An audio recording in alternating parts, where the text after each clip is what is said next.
Questo albergo aveva delle zone interrate e lì ne era entrato una quantità spropositata di fango. Il grosso lo avevano già portato via, quindi noi abbiamo fatto un lavoro di finitura, abbiamo grattato un po' i muri dove era rimasto tutto lo sporco dei muri e poi abbiamo tolto un po' di fango, per esempio sotto dalle cucine dispenser, anche la sauna c'era ancora i resti di tutto sto fango, quindi abbiamo semplicemente pulito. Niente di straordinario.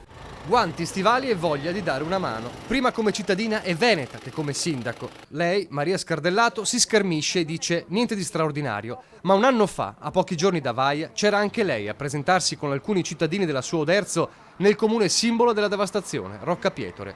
E il sindaco di quel paese ci rimase di sasso. Lo racconta lui stesso nel documentario sulla tempesta Vaia che la nostra emittente manderà in onda nell'anniversario del disastro. Si è presentata con 3 amiche con i guanti di gomma in municipio, ha detto senza neanche dire chi era: dateci qualcosa da fare. Queste signore le abbiamo messe in un albergo, in una cantina di un albergo a Bosco Verde a pulire quello che si poteva pulire.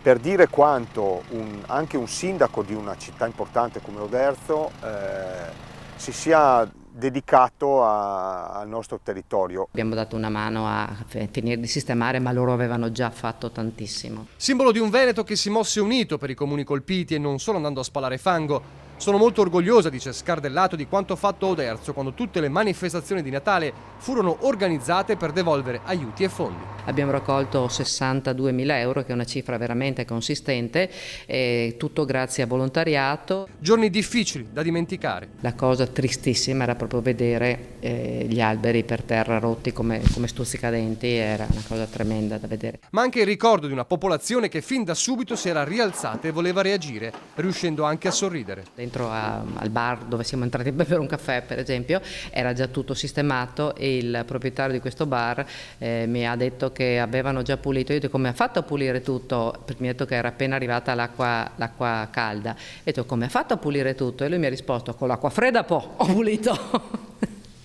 E quindi loro si erano già dati molto da fare, avevano già sistemato parecchio. E così al sindaco che, armato di guanti e stivali, andò a pulire dal fango un albergo, resta un desiderio. Vorremmo tornare anche magari così a fare un giro, una cena turistica, perché è quello che loro chiedono: venite su e, come dico, noi vogliamo che riparta il nostro turismo, la nostra accoglienza e quindi poter riprendere la nostra attività. E quindi sì, dovremmo proprio organizzare una cena, una giornata, una gita a Roccapietore.